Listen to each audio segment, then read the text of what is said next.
Bună dragilor, eu sunt Mirena și astăzi Bună dragilor, eu sunt Mirena și astăzi am vrut să încerc și eu niște beauty hack-uri. Am găsit câteva pe care le pot face în momentul actual și sunt tare curioasă dacă o să funcționeze. Așa că hai să începem. Bun, am văzut că dacă folosești săpun, deschid asta. Asta e singurul săpun solid pe care l-am găsit. What the fuck? One eternity later. Au! Au, nu aveți idee ce rău m-am lovit la mână. Bun.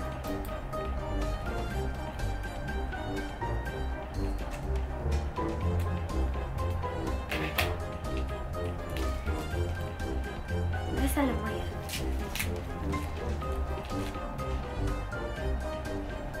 Oare chiar e săpun? În fine, deci trebuie să lași un săpun și o perioadă de sprâncene, bănuiesc. Nu știu, mai trebuie să fie umed. Presupun că da, așa că aș vrea să 3 secunde. Trebuie să frecați chestia asta de săpun. Oare ajunge? Nu știu. Sper doar să arăt bine.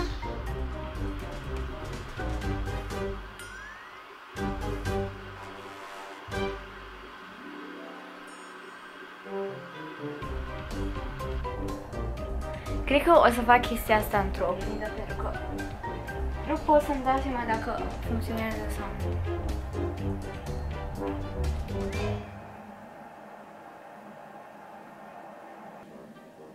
Sincer, chiar îmi place, nu știu. Deci chiar, dacă nu aveți gel de sprâncene sau vi s-a terminat, încercați cu săpunul, chiar e tare. Wow, sunt șocată. Acest beauty hack chiar m-a surprins plăcut, chiar e tare. Chiar e super tare, eu zic să încercați și voi. Și dăm un like. Cred că am strănutat de vreo 5 ore una după alta. Ok, următorul hack este pentru eyeliner. Așa că, dacă vă descurcați cu chestia asta, eu chiar mă descurc cu ea. Așa că e perfect pentru mine, sper să funcționeze. Așa că trebuie să las o pensulă de sprâncene, nu știu. Nu cred că pensula asta e tocmai de sprâncene, dar improvizez și eu. Și luați lichidul de pe chestia asta. Bun. Eu nu prea știu să-mi fac eyeliner, deci cred că o să iasă o mare prostie.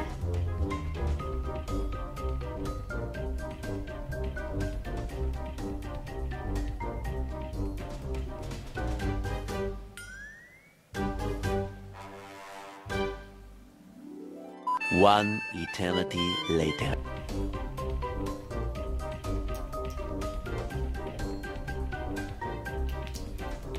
Deci, skill-urile mele de eyeliner sunt foarte proaste.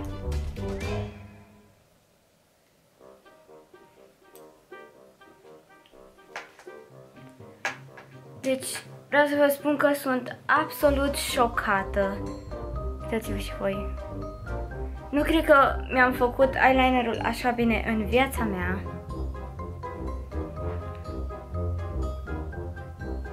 Wow, mamă, trebuie să încercați și voi. Deci nu aveți idee cât mă chinuiam cu chestia asta.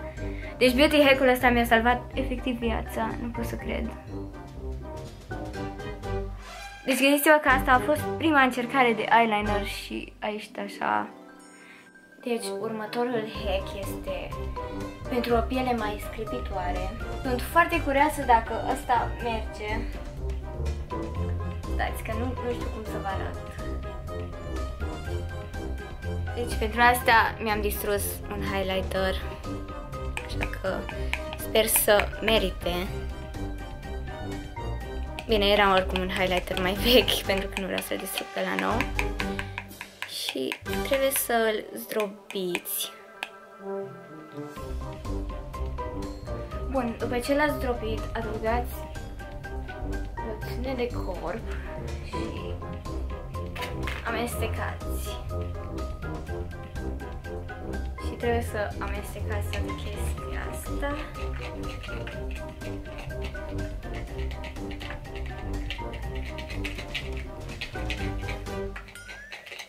Arată foarte dubios.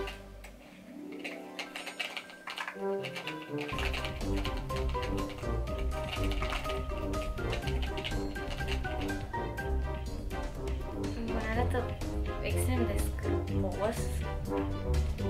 Ok, acum o să dau pe piele.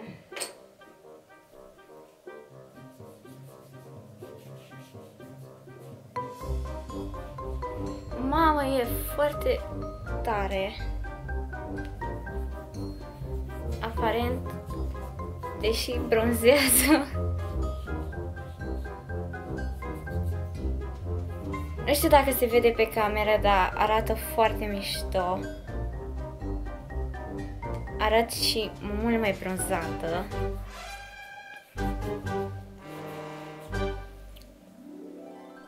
Uitați-vă. Deci, e foarte tare. Abia aștept să-l încerc vara pe picioare. Mamă, astăzi găsesc numai beauty hack-uri faine, nu știu ce se întâmplă. Mamă, deci nu aveți idee cât de fain arată. Dacă vreți ca rojul să se usuce mai rapid și să fie mai fixat, am găsit soluția. Deci, luați rojul și dați-vă.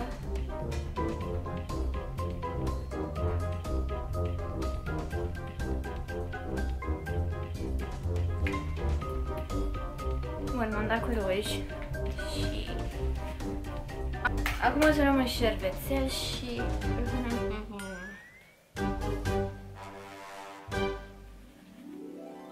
deci acum rujul este foarte, foarte mat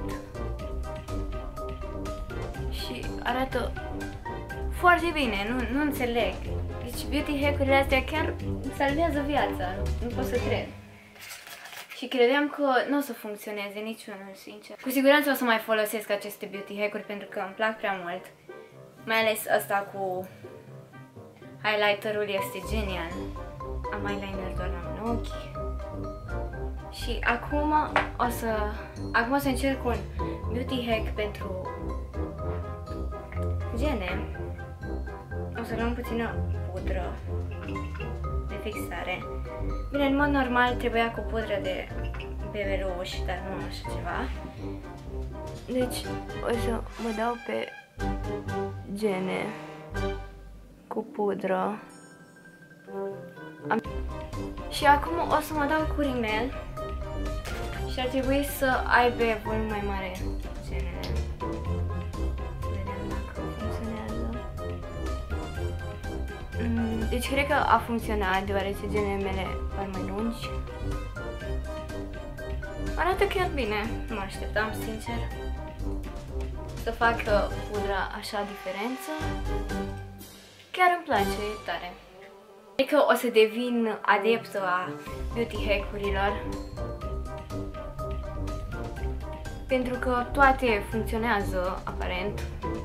Deci, dacă vreți să vă faceți propriul sclipici sau nu știu, aveți nevoie de puțin strurel. Să le amestec pe mână. Deci, puțin strugurel și... Mi-am spart fardurile! Wow! Trebuie să plâng! Nu pot să cred! Să vezi ce s-a întâmplat!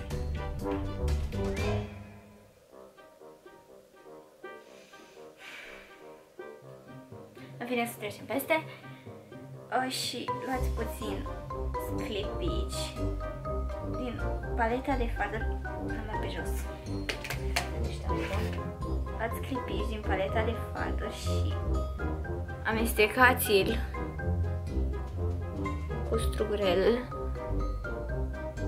și apoi vă dați pe buze.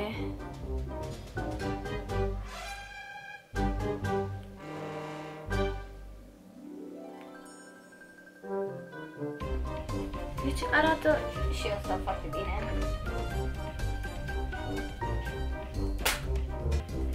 Deci și acest beauty hack chiar funcționează și chiar arată bine.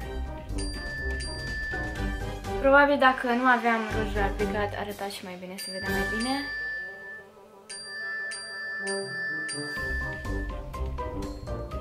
Așa, deci probabil că dacă nu aveam rujul se vedea mai bine, dar chiar îmi place.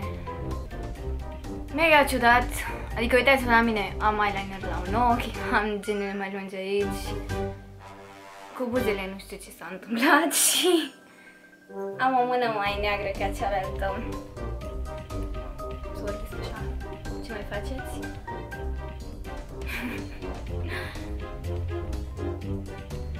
Deci, spre mirarea mea, aceste beauty hack-uri sunt chiar mega tari. Toate pe care le-am încercat până acum au funcționat. Și dacă mai vreți să mai fac beauty hack-uri, puteți să-mi spuneți în secțiunea de comentarii. Și eu să mai fac, să văd ce mai găsesc. Eu am fost Miriana și cam asta a fost cu acest videoclip. Nu uitați să dați un like, un share și un subscribe dacă v-a plăcut. Și ne revedem data viitoare. Vă pup!